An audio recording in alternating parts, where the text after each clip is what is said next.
This is Grammy's all overrated team. These players are severely overrated. At quarterback, if you even want to call him that, you know who it is, Lamar Jackson. At running back, sorry to say, it's Saquon. He's not even top 5 right now. At wide receiver, we got Cooper Kupp. Anything beyond an 8-yard route, he can't run. Other wide receiver, Keenan Allen from the Chargers. He's just not that dynamic. At tight end, we got Mark Andrews. He really wasn't that good this year, but his quarterback wasn't that good either. At defense, easy. Jadeveon Clowney. He's made maybe 2 plays his whole career. He was definitely not worth the number 1 pick. All right, man. So, I had to come up here again. I had to respond or reply or stitch or whatever you want to call it to some grandma on TikTok thinking she know a little something about football. First let's get into it. As y'all know, I'm not the biggest Lamar Jackson fan. I'm not. I'm not a hater by any means, but you know what I'm saying? I'm not impressed, but y'all steady keep calling that hating for some reason that I don't understand. So, I guess you can call him overrated. He's a great athlete, but that passing, the passing part that some of y'all don't understand, that he can't really take over a game. Yes, I understand. I understand he had a great game against the Colts and everything, but every other game has been wildly average. Along with a couple rushing yards. But I'm not gonna get into that too much before y'all start to dislike this before I even post it and all the other stuff. I'm a hater and all this. I don't watch football. I'm casual and all this other dumb stuff y'all be typing about Lamar Jackson. I'm gonna leave it at that. But she said Saquon Barkley is overrated, but I didn't understand that one at all. I understand. I mean, overrated as of late, I guess, but he hasn't really been.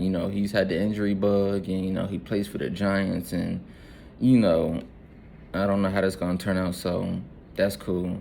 So for the receivers, Cooper Kupp, and for this season, you can't come overrated based on this season. I'm saying you can't. I think he's on pace to break. He's on pace to break Michael Thomas's record. I was about to say Calvin Johnson. If he breaks Calvin Johnson's record, well, do you know how crazy? And on top of that, he's not even no deep threat. I think he's like an intermediate. You know what I'm saying? I think he's like the next receiver I'm about to mention, Keenan Allen. Keenan Allen and Cooper Kupp, they're both third down specialists. The guy that you want to throw to for a guaranteed first down.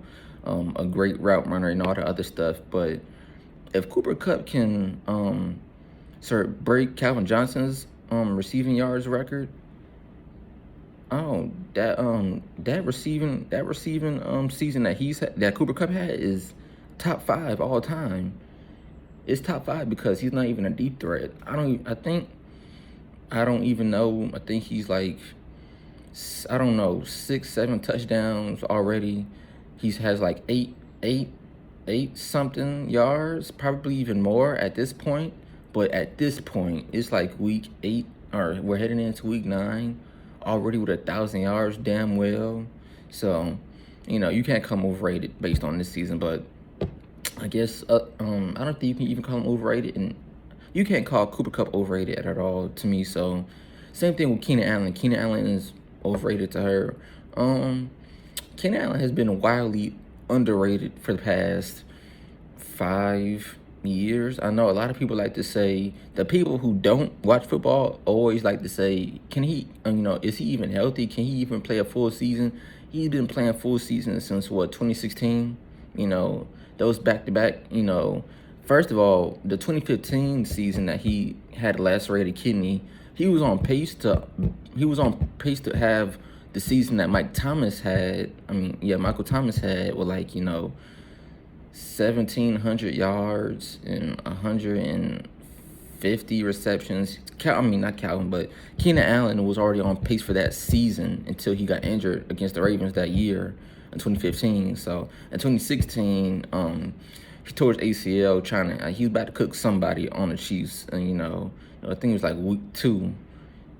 He tore his ACL that year. So 2015, 2016, are so in the past, and people just want to go off of those 2 seasons and say he can't play a full season. But I don't know. And for the tight end, she said Mark Andrews.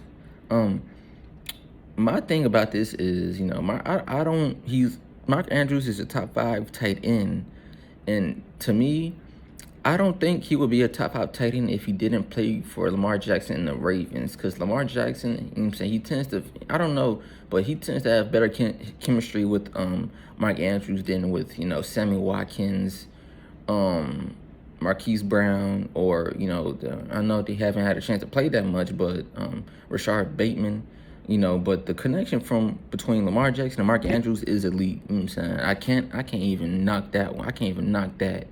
But will Mark Andrews be a top 5 tight end if he didn't play for the Ravens? Because I know Lamar Jackson tends to look at, if I'm not mistaken, I think most of Lamar Jackson's targets comes from Mark Andrews, right? So I don't think you can't call Mark Andrews overrated. But if you want to say he's not top 5 on a different team, I guess you could say that because he gets probably the most targets on the team as a tight end. So there's nothing wrong with that, but, just putting that out. So, and then for the defense, Jadeveon Clowney is the most overrated, is and has been the most overrated player on defense for the past since he was drafted. And I know a lot of people are still in denial talking about some Jadeveon Clowney is a great player to have. No, he's not. Definitely not. I don't know what people don't get with the first overall pick drafted over Khalil Mack and Aaron Donald. I don't know what people don't understand about that, but Jadeveon Clowney has not had a good, great, or solid NFL career. I think Jadeveon Clowney is just a fan favorite. That's the only reason he has about, 3 or 4 Pro Bowl selections. He's had one good year, 2016, with like 8.5 sacks, and that was like the only good season he's ever had. And I think J.J. Watt was injured that season, 2016. So keep in mind, Jadeveon Clowney has played along with J.J. Watt. He's played on he's bounced around the league. I think this is like his 4th, 5th team, I think. Jadeveon Clowney has played with J.J. Watt. He's played with Myles Garrett. I think he's played. Did he play with Frank? Did he play with Frank Clark in Seattle, or was Frank Clark already in Kansas City when Jadeveon Clowney got to Seattle that one year? But hopefully y'all know what I'm talking about. Jadeveon Clowney has played with so many great pass rushers, and he has not benefited. Like, how can you not benefit from playing with these great pass rushers? And I think Jadeveon Clowney is like 3 or 4 sacks playing with Myles Garrett. Not bad, not too bad at all. But when you sign somebody and hope, as a matter of fact, I think he played with Jarrell Casey in Tennessee, didn't he? He played for the Titans a little bit too. So, and he hasn't done nothing with any other team outside of the Texans in 2016. So, yeah. I just had to hop up here again and make this video. So let me know who y'all think are the overrated player at the positions. Or let me know who you think should be swapped out for another player, or who doesn't deserve to be up here. Because like I said, this is somebody's grandmama talking about some football. So yeah, I'm gonna catch you on the next one.